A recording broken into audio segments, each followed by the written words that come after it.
Welcome to Common Man Cocktails and happy Cinco de Mayo. No real episode today, just wanted to observe the 5th of May.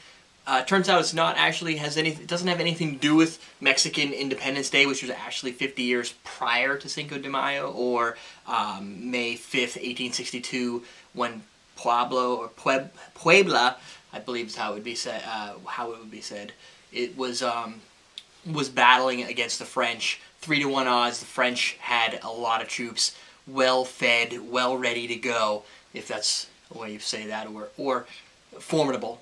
Where the Mexicans had very little, a ragtag group of troops to defend their region, and they won.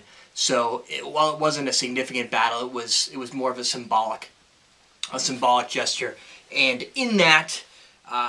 It's been observed by mainly by Puebla and, of course, the United States. Although it wasn't a major victory, some historians think that perhaps if the French had won and had taken root in Mexico, they could have helped the U.S. forces in the Civil War on the southern side, which could have resulted in a very different United States. So I don't know how true that is, or how much that could have actually happened, since it didn't. But again, it's a good reason for the U.S. to also observe Mexican culture and heritage for this time of year. And of course, Common Man cocktail style, we're going to observe it a little bit with a little agave. This is Dulce Vida Tequila Añejo. I figured 100 proof Añejo tequila would be a good way to ring in the day. So other than that, for those that don't know, now maybe you'll have an idea, and if you live anywhere in the U.S. and probably more on the southern border, it's probably more celebrated than it is up here in New Hampshire.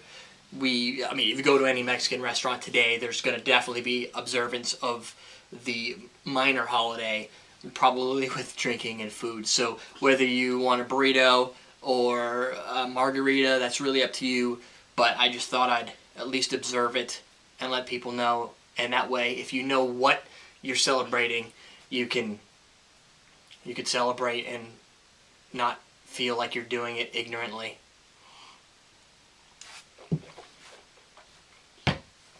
So for those, that is some agave kick to the face. 100 proof, a little bit warm. So whether you're using Dulce Vida, what else we got? Hundreds of them. La Pinta Cimental 901. Here's another one, Republic Tequila, Organic Plata. Anything like that. Or just eat a burrito with some red sauce, maybe an enchilada. I would say less Taco Bell and more traditional to observe the Cinco de Mayo tradition. Or just have a little bit of tequila, but be safe. That's really it. Be safe and come back so you can keep subscribing to our show. We're teaching you how to celebrate Cinco de Mayo Mexican style.